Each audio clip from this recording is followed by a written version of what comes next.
एक एक प्रकारना एमसीक्यू जनरली વધારે પૂછાતા હોય છે। નિશાની નક્કી કરો કાર્યની, બરાબર।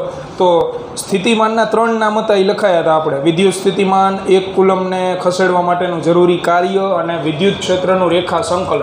આમાં ગમે એ આપે બધું એક જ છે। તો પ્રશ્ન આવી રીતે પૂછે, એકમ ધન વિદ્યુત ભારને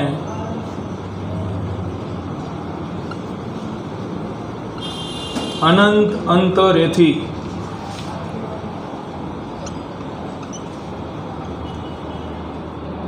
વિદ્યુત ક્ષેત્રમાંના પી બિંદુ સુધી લાવતા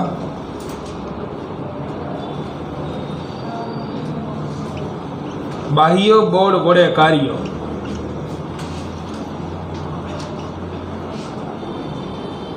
કેવા પ્રકારનું મળે?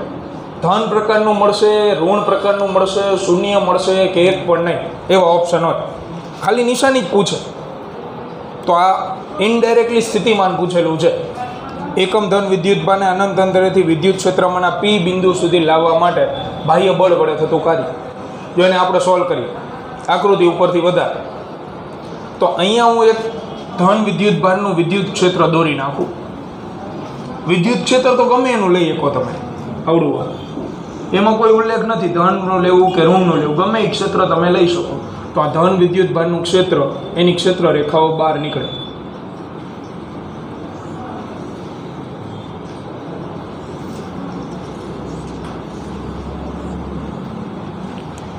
હવે અનંત અંતર એટલે છેલ્લા લેક્ચરમાં કીધું હતું બ્રહ્માંડમાં નથી જવાનું, વિદ્યુત ક્ષેત્રની ક્યાં આવેલું હોય બિંદુ?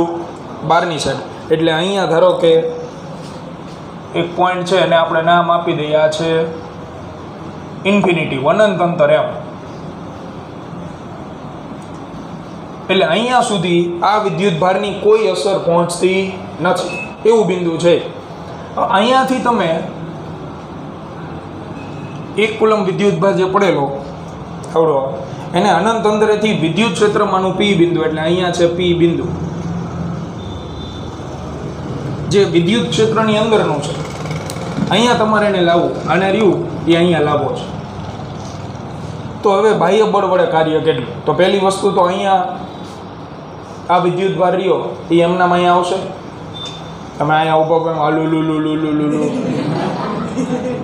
રોટલી દેખાડીને આ નજીક એમ, આ વિદ્યુત ભાર તો આવવાનો નથી, કારણ કે અહીંયા કોઈ પ્રકારનું બળ એના ઉપર લાગતું જ નથી। હવે તમારે એને ફરજિયાત અહીંયા લાવવો છે, તો એના માટે આપણે શું કરશું? ગોચી પકડશું ફરજિયાત।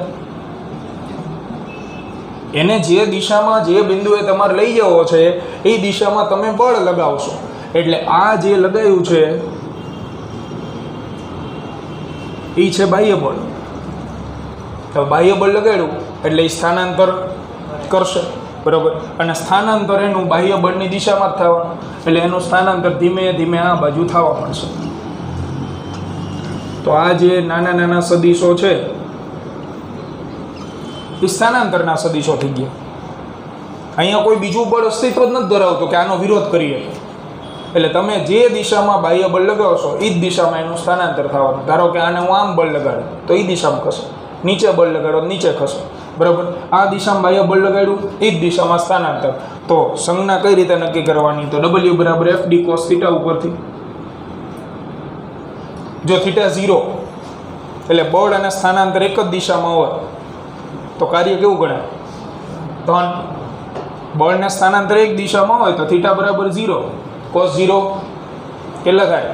1, તો કાર્ય કેવું મળશે આપણને? ધન મળે। એટલે બાહ્ય બળ વડે થતું કાર્ય આવશે ધન।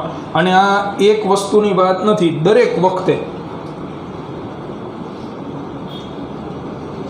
હર હંમેશા ગમે ત્યારે કોઈ પણ પ્રકારના વિદ્યુત ભારને તમે અનંત અંતરેથી લાવો અને તમને એમસીક્યુમાં એવું પૂછેલું હોય બાહ્ય બળ વડે થતા કાર્યની સંજ્ઞા જણાવો, તો એ ફરજિયાત ધન જ લખી નાખવાની, કોઈ પણ પ્રકારની ચિંતા કર્યા વગર ફરજિયાત ધન આવશે। અને આમાં એક જ શબ્દ ફરે, 1 કુલમ વિદ્યુત ભારને અનંત અંતરેથી વિદ્યુત ક્ષેત્રમાંના પી બિંદુ સુધી લાવવા માટે વિદ્યુત બળ વડે કાર્ય શું આવે? બળનો પ્રકાર બદલાઈ ગયો. તો વિદ્યુત બળ, તો એની નિશાની આપણે જોવી પડે.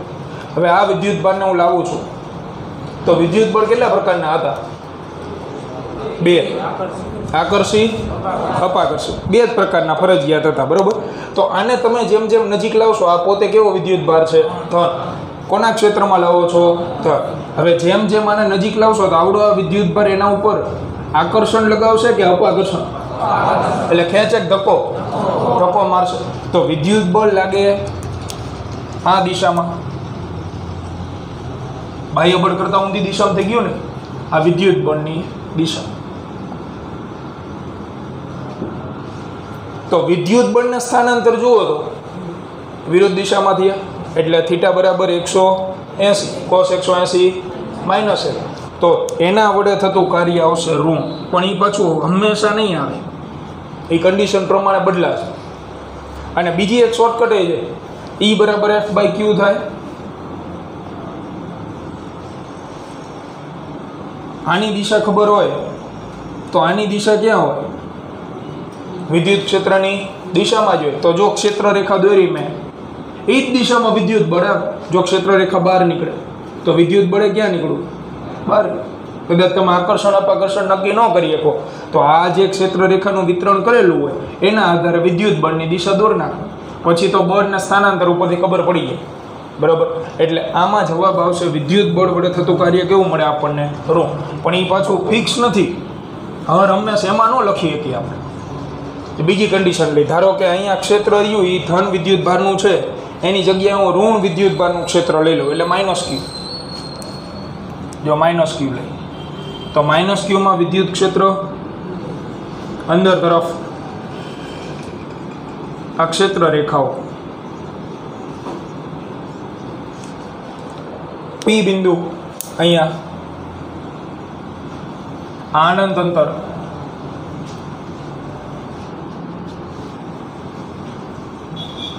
આ +1 કુલમ વિદ્યુત ભાર, એને તમે લાવો આ બાજુ, તો બાહ્ય બળ તો લગાડવું જ પડશે ફરજિયાત. બાહ્ય બળ સિવાય આવવાનો નથી. બાહ્ય બળ આ દિશા, આ બાહ્ય બળ. હવે બાહ્ય બળ લગાડ્યું તો સ્થાનાંતર એ જ દિશામાં દાવાનું. સ્થાનાંતર. પણ વિદ્યુત બળની દિશા જણાવો. બાહ્ય બળ વડે થતું કાર્ય તો ધન થઈ ગયું ને હવે. બરાબર. એ તો ધન જ આવશે. વિદ્યુત બળ કઈ બાજુ લાગે? તો આ વખતે આ ઋણ વિદ્યુત ભાર ધન વિદ્યુત ભારને શું કરે? આકર્ષે. એટલે વિદ્યુત બળ લાગે આના તરફ ક્ષેત્ર રેખાની દિશામાં, તો વિદ્યુત બળની નિશાની આવશે આમ.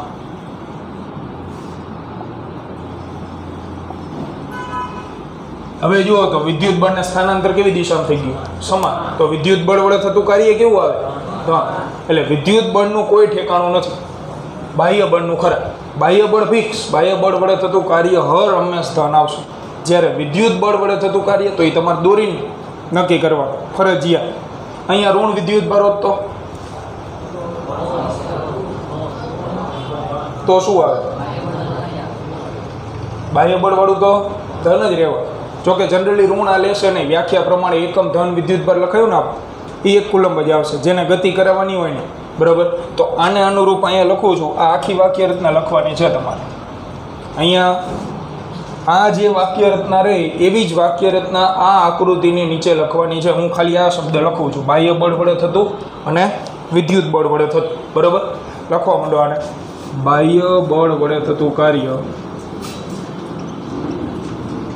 તો એ ધન આવે, અને વિદ્યુત બળ વડે થતું કાર્ય તો ઋણ વિદ્યુત ભારના ક્ષેત્રમાં એ ધન આવશે.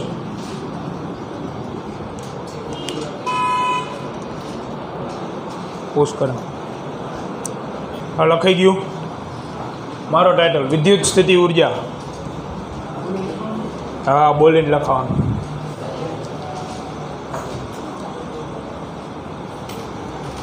વિદ્યુત સ્થિતિ ઉર્જા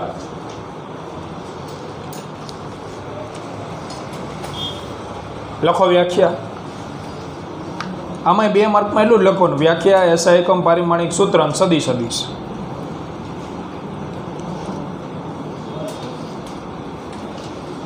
આપેલ વિદ્યુત ભારને આપેલા વિદ્યુત ભારને કૌંસમાં સ્મોલ ક્યુ લખજો. આપેલા વિદ્યુત ભારને કૌંસમાં સ્મોલ ક્યુ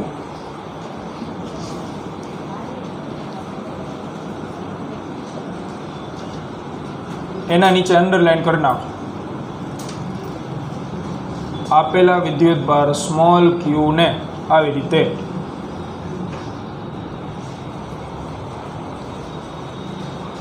હવે એની વાક્ય રચના જે છે એ જે વિદ્યાર્થીએ સ્થિતિમાનની વ્યાખ્યા પાકી કરીને એને આવડે એને એ જ વ્યાખ્યા.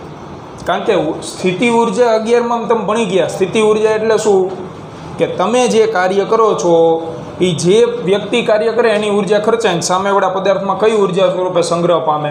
સ્થિતિ ઉર્જા સ્વરૂપે. એટલે કાર્ય જ છે. તો પાછળની વાક્ય રચના એ જ પ્રમાણે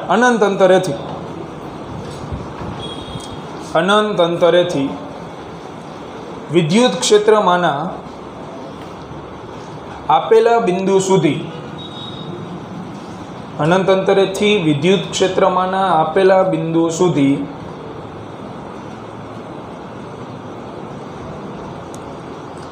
લાવવા માટે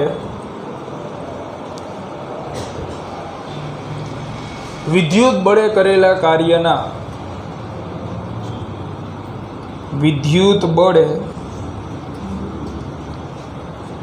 કરેલા કાર્યના ઋણ મૂલ્યને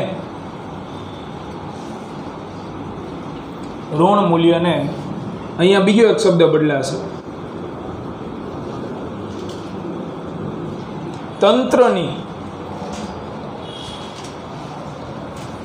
તંત્રની વિદ્યુત સ્થિતિ ઉર્જા કહે છે. વિદ્યુત સ્થિતિ ઉર્જા કહે છે. જો જેને સ્થિતિમાનની વ્યાખ્યા કરી હોય એને ખાલી બે શબ્દ ફેરવવા.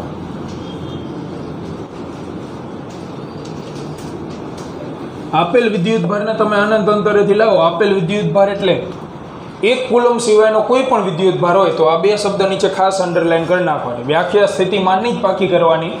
એમાં ખાલી બે શબ્દ બદલાય એટલે સ્થિતિ ઉર્જાની વ્યાખ્યા ઓટોમેટિક બની જાય.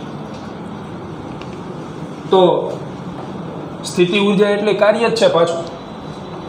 એટલે શું કરવાનું?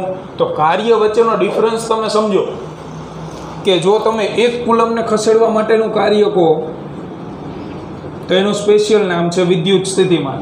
અને 1 કુલમ સિવાયનો કોઈ પણ વિદ્યુત ભાર હોય એટલે આપેલ વિદ્યુત ભાર, એ પછી ધન હોય, ઋણ હોય, નાનો હોય, મોટો હોય, પણ કોઈ પણ વિદ્યુત ભાર હોય 1 કુલમ સિવાયનો, 1 કુલમ ન હોવો જોઈએ, 1 કુલમ સિવાયનો કોઈ પણ વિદ્યુત ભાર હોય અને એને ખસેડવાનું જે કાર્ય છે એને આપણે નામ આપેલું છે સ્થિતિ ઉર્જા. એટલે લખ્યું આપેલ વિદ્યુત ભારને. વ્યાખ્યામાં પહેલો શબ્દ આપેલ વિદ્યુત ભાર છે. આપેલ વિદ્યુત ભાર એટલે 1 કુલમ સિવાયનો ગમે એવું નહીં કે મોટો જોવો જોઈએ. -0.2 માઇક્રો કુલમ એ હોય એને ખસેડવાનું તમે કાર્ય ગણશો તો એ સ્થિતિ ઉર્જા જ ગણાય. એટલે ધ્યાન રાખજો, કાર્યના બે પ્રકાર છે. 1 કુલમને ખસેડવાનું, 1 કુલમ સિવાયના વિદ્યુત ભારને ખસેડવાનું. તો સ્થિતિ ઉર્જાનું સૂત્ર ત્રિરાશિ ઉપરથી મળી જાય. ત્રિરાશિ હું મૂકવા આવું. વિદ્યુત ભાર વિરુદ્ધ કરવું પડતું કાર્ય. તો એકમ ધન વિદ્યુત ભાર હોય એને ખસેડવા માટેનું કાર્ય એને આપણે શું નામ આપેલું? વિદ્યુત સ્થિતિમાન. લખાયું છે ને, છેલ્લે 3 નામ લખાયા હતા એમાં હતું. તો સ્થિતિમાન એટલે કે વોલ્ટેજ V કહેવાય. પણ આપેલ વિદ્યુત ભાર હોય જે મેં કાઉન્સમાં લખાયો તમને સ્મોલ ક્યુ, એ સ્મોલ ક્યુ નાનો, મોટો, ધન કે ઋણ ગમે એ હોઈ શકે, 1 કુલમ ન હોવો જોઈએ. તો એના માટેનું કાર્ય શું ગણાય? તો એના માટેનું કાર્ય એટલે જ સ્થિતિ ઉર્જા. તેથી વિદ્યુત સ્થિતિ ઉર્જાનું સૂત્ર U બરાબર આ બેનો ગુણાકાર ભાગ્યા 1 Q × V. તો આ સ્થિતિ ઉર્જાનું સૂત્ર છે. જે ચેપ્ટરમાં આગળ ડિટેલમાં આપણે ભણશું, બીજી વખત આવશે. આ ઇન્ટ્રોડક્શન જ છે ખાલી, બરાબર. એટલે અહીંયા ગુજરાતીમાં આવડો આ જે વિદ્યુતભાર છે તો એને લખાય જેને ખસેડવાનો અથવા જેને ગતિ કરાવવાની છે અનંત અંતરેથી, જોજો, તે વિદ્યુતભાર. જે વિદ્યુતભારને ગતિ કરાવવાની, કારણ કે રકમમાં તમને બે વિદ્યુતભાર આપશે. એક એવો વિદ્યુતભાર આપશે જેનું સ્થિતિમાન પહેલેથી હાજર હશે, એમ કે 10 કુલમ વિદ્યુતભાર છે એનું સ્થિતિમાન હાજર છે, એની અંદર 5 કુલમ વિદ્યુતભારને અનંત અંતરેથી લાવવાનો છે, ગણવું પડતું અથવા કરવું પડતું કાર્ય કેટલું, તો એ અહીંયા 10 કુલમ ન મુકાય. ગતિ કોને કરાવવાની? 5 કુલમને, તો એ અહીંયા આવડું આ. તો જેનું વિદ્યુત સ્થિતિમાન પહેલેથી હાજર હોય એ લેવાનું. તો વિદ્યુત સ્થિતિમાનનું જેમ સૂત્ર હતું અંતિમ માઇનસ પ્રારંભિક, એવી જ રીતે સ્થિતિ ઉર્જાનું બની જવાનું. સ્થિતિ ઉર્જાનું સૂત્ર આપણે બનાવીએ, અનંત અંતરેથી લાવતા હોય તો સ્થિતિ ઉર્જાનું સૂત્ર એ જ પ્રમાણે સ્મોલ ક્યુને અનંત અંતરેથી પી બિંદુએ લાવતા. પી બિંદુ ક્યાંનું હોય? વિદ્યુત ક્ષેત્રમાંનું. યાદ રાખજો, અહીંયા લાવી તો સ્થિતિ ઉર્જા લખાય પી બિંદુ પાસે minus infinitive equal to small q m નામ.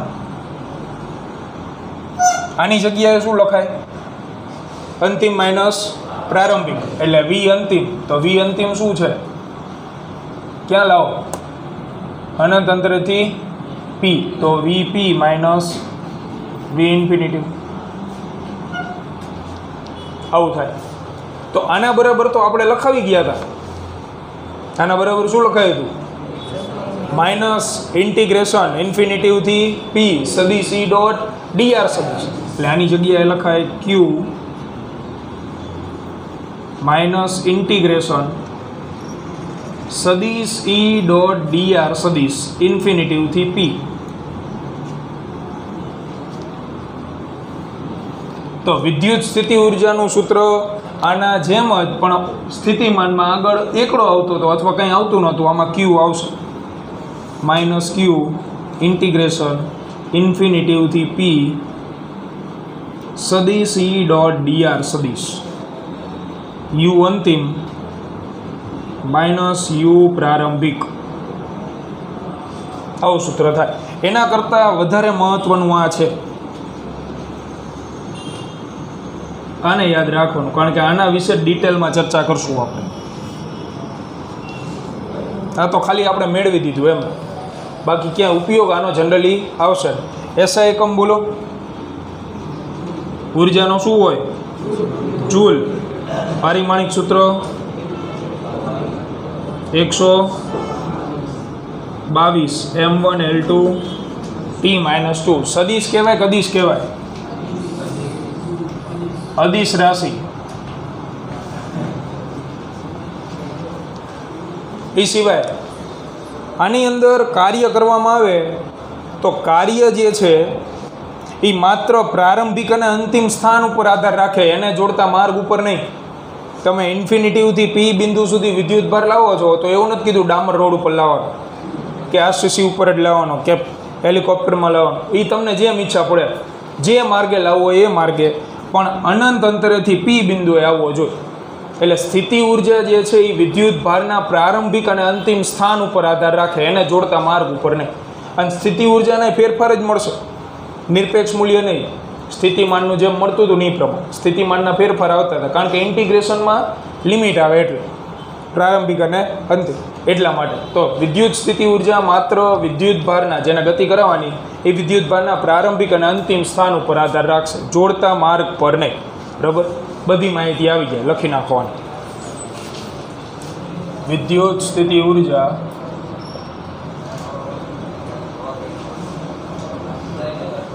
એ વિદ્યુતભારના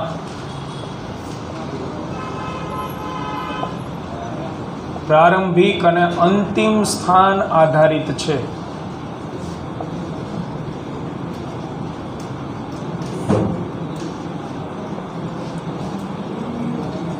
તેમને જોડતા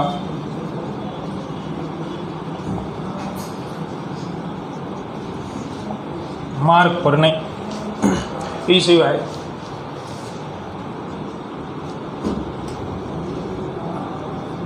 વિદ્યુત સ્થિતિ ઊર્જાના ફેરફારો જ અગત્યના છે.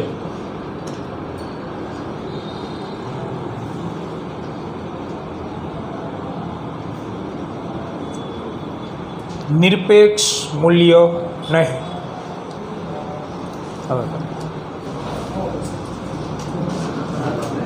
બે માર્ક આઈએમપી તારવણી નંબર 1 ચેપ્ટરની 2 માર્કની તારવણી. બિંદુવત વિદ્યુત ભારના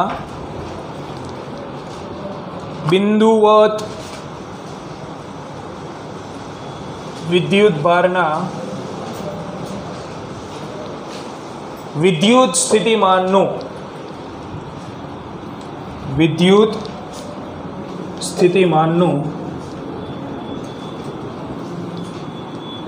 સૂત્ર તારવું.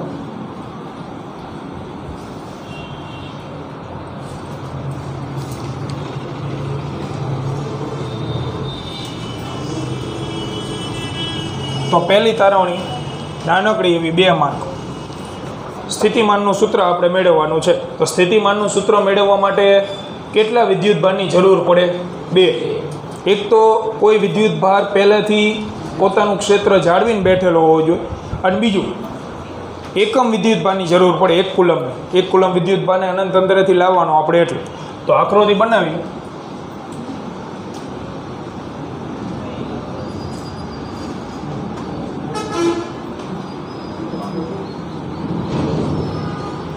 x અક્ષ y અને z આ યામાક્ષ પદ્ધતિ છે, જેના ઉગમ બિંદુ ઉપર પહેલેથી આપણે કોઈ ધન વિદ્યુત ભાર મૂકી દીધો. એટલે આનું વિદ્યુત ક્ષેત્ર હાજર જ છે, કારણ કે વિદ્યુત સ્થિતિમાનની તમે જે વ્યાખ્યા બોલો છો એમાં શું બોલવામાં આવે?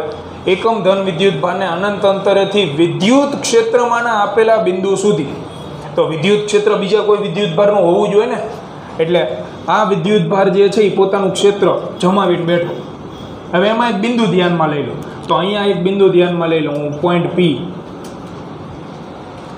અને પોઈન્ટ પી નું જે સ્થાન છે એ ઉગમ બિંદુની સાપેક્ષે અથવા વિદ્યુત ભારની સાપેક્ષે આર જેટલું છે, બરાબર. તો મારે સ્થિતિમાન મેળવવા માટે બીજું કંઈ જ કરવાનું નથી. અહીંયા અનંત અંતરવાળું બિંદુ લઈ લઉં. અનંત અંતર એક બિંદુ છે કે જ્યાં આગળ 1 કુલમ વિદ્યુત ભાર પડેલો, જેને આપણે લાવવાનો છે પી બિંદુ પાસે. અને એ દરમિયાન જે પણ કાર્ય થશે એ કાર્ય એટલે વિદ્યુત સ્થિતિમાં, બરાબર. આકૃતિમાં ખબર પડે. પહેલાં એક વિદ્યુત ભાર પહેલાં જ મૂકી દીધો જેનું ક્ષેત્ર છે, પછી ક્ષેત્રમાંનું બિંદુ નક્કી કર્યું જ્યાં તમારે વિદ્યુત ભાર લાવીને મૂકી દેવાનું, પી બિંદુ જે આર સદિશ અંતરે છે. એકમ ધન વિદ્યુત ભારને આપણે લાવવાનો આ માર્ગે. તો સૌથી પહેલી બાબત કે અનંત અંતરેથી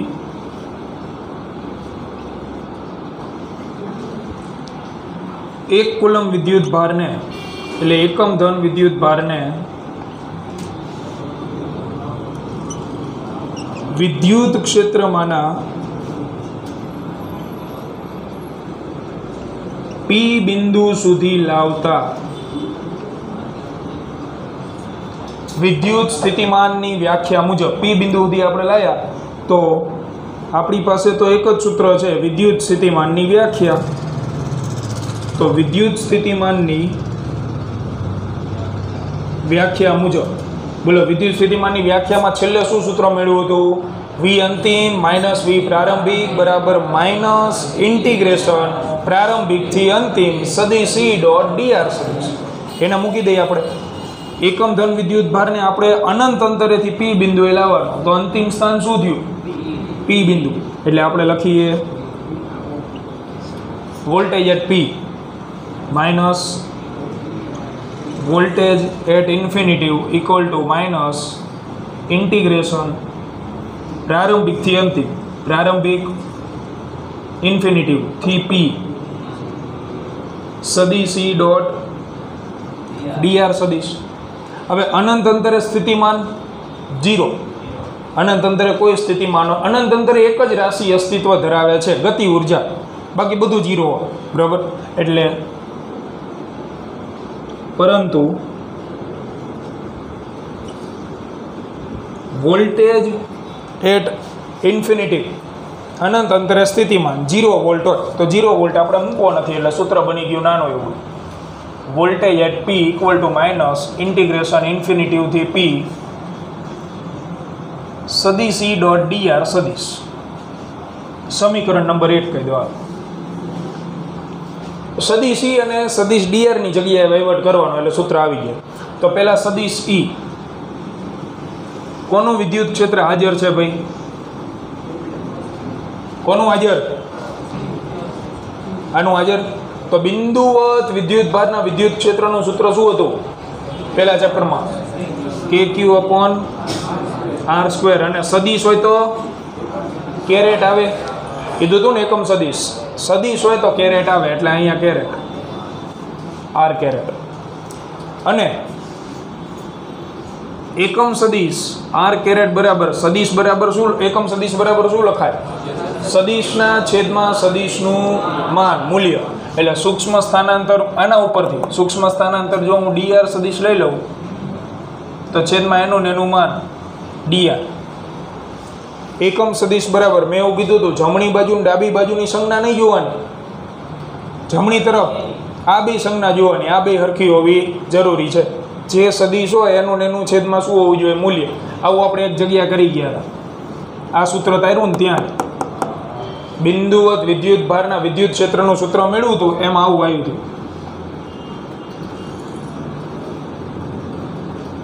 બળ. અને ત્યાં તે આપણે આર કેરેટ બરાબર આ જ મુકાયું છે, ડીઆર સદિશ બરાબર આર સદિશના, ડીઆર સદિશના છેદમાં એનું માન. એટલે એકમ સદિશ આવે ને ત્યારે જનરલી આ આવશે. હવે આમાંથી હું ડીઆર સદિશને કરતા બનાવું, કારણ કે ખબર છે મારે અહીંયા બે કિંમત મૂકવી, એક આ, તો એનું તાર્યું આવડું, તો યાર ડીઆર સદિશને કરતા બનાવો. એટલે ડીઆર ઇન્ટુ શું થઈ જાય? R caret. આ બે વેલ્યુએશન આવી, મૂક દો સમીકરણ 1માં. સમીકરણ નંબર 1માં મૂકતા તો પહેલા સમીકરણમાં આપણે મૂકીએ એટલે voltage at P equal to minus integration k q upon r square into r caret ઇન્ફિનિટીવથી પી. આની જગ્યાએ આવડું આ પદ ડીઆર ઇન્ટુ આર કેરેટ. તો r caret dot r caret શું થઈ જાય? 1. એટલે r caret dot r caret 1. તેથી વોલ્ટેજ એટ પી માઇનસ ઇન્ફિનિટીવથી પી બિંદુ વધે છે k q upon r square into d r. તો સંકલન કરતા પહેલા અચળ પદ બાર, કે ક્યુ બાર કાઢ્યું, વી એટ પી માઇનસ કે ક્યુ. અને સંકલન કરતી વખતે આર સ્ક્વેર એટલે છેદમાં રહેલું પદ ક્યાં હોવું જોઈએ? અંશમાં, જેમ વિકલનમાં હોય એવી રીતે. તો ઇન્ટિગ્રેશન આરની -2 ઇન્ટુ ડીઆર ઇન્ફિનિટીવથી પી કરો સંકલન. તો સંકલનમાં શું થાય? ઘાતમાં 1નો વધારો, એટલે આરની -2 છે તો -2 પ્લસ 1 છેદમાં -2 પ્લસ 1 ઇન્ફિનિટીવથી. અહીંયા ધ્યાન રાખજો. હવે આ જગ્યાએ તમે આને શું વાંચો છો? પ્રારંભિક. પ્રારંભિક તો બરોબર, પણ વંચાય શું એને? ઇન્ફિનિટી. એટલે અનંત અંતર બોલો છો ને, બોલવામાં શું આવે? અનંત અંતર. અને ઉપરની લિમિટને તમે શું વાંચો છો? પી બિંદુ. તો આવું ન હાલે. લિમિટનો નિયમ છે કે નીચેની સાઈડ તમે જેવી રાશિ મૂકો ઉપરની સાઈડ એવી જ રાશિ હોવી જોઈએ. એટલે હું બિંદુ જે છે એને કાઢી નાખું, અહીંયા અંતર મૂકવું હોય તો એટલે જ આકૃતિ દોરી. પી બિંદુ કેટલા અંતરે છે? આર અંતરે ગણાય ને. પી બિંદુને હું કાઢી નાખું. હવે પી બિંદુની જગ્યાએ મૂકી દઉં છું આર અંતર.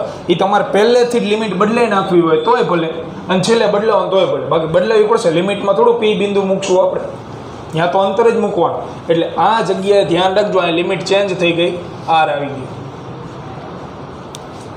જે પી હતો ને એની જગ્યાએ આર આવી ગયો. તે કઈ રીતે આવ્યો એવું જરૂર જણાય ને તો આ લખી નાખવાનું, કારણ કે નીચેની લિમિટને આપણે વાંચવી છીએ અનંત અંતર અને ઉપરની લિમિટને આપણે વાંચીએ છીએ પી બિંદુ, તો આવું હાલે નહીં. એટલે આપણે પી બિંદુને કાઢીને એની જગ્યાએ પી બિંદુ કેટલા અંતરે હતું?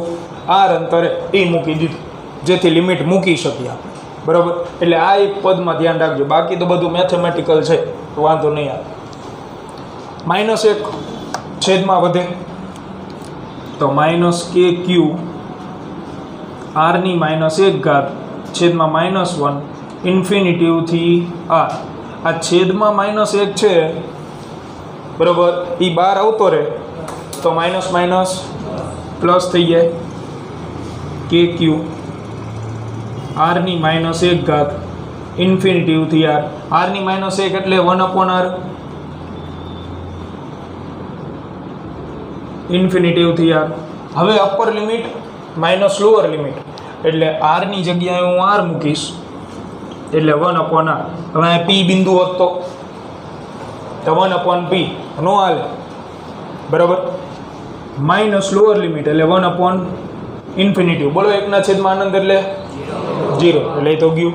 તેથી સ્થિતિમાનનું સૂત્ર આવશે વોલ્ટેજ એટ p બરાબર kq/r. જોજો તમે પહેલા અને બીજા ચેપ્ટરના સૂત્ર ભેગા ન થઈ જાય. પહેલા ચેપ્ટરમાં વિદ્યુત ક્ષેત્રનું સૂત્ર શું હતું? હા, એકવાર આર કાઢી નાખો ને એટલે સ્થિતિમાનનો બની જાય. અને એને પી બિંદુ, જે બિંદુએ સ્થિતિમાન મેળવવાનું હોય તે બિંદુનું વિદ્યુત ભારથી અંતર લેવાનું. પી બિંદુએ મેળવવું તો આ વિદ્યુત ભારથી એનું અંતર આર. એટલે વોલ્ટેજ એટ પી બરાબર kq/r. અને દાખલામાં આ સૂત્રનો આપણે ઉપયોગ કરશું, પણ એમાં નિશાનીઓ ફરજિયાત ધ્યાનમાં લેશું. ધન વિદ્યુત ભારનું સ્થિતિમાન ધન ને ઋણનું ઋણ. હાવ હેલો, જો વ્યાખ્યા મૂકી. આ નવું નહીં, ભણી ગયેલી જ વસ્તુ. આટલો જ મૂળ મુદ્દો છે, યાદ રાખવા જેવો. પછી આગળ સાદુરૂપ છે. સાદુરૂપમાં ધ્યાન રાખવા જેવી એક બાબત આ રહી. એટલે આ બે વસ્તુને ખાલી હાઇલાઇટ કરી નાખવાની, બાકી સૂત્ર તારણ એકવાર લખો એટલે આવડી જાય. બરાબર, પૂરું કરવાનું.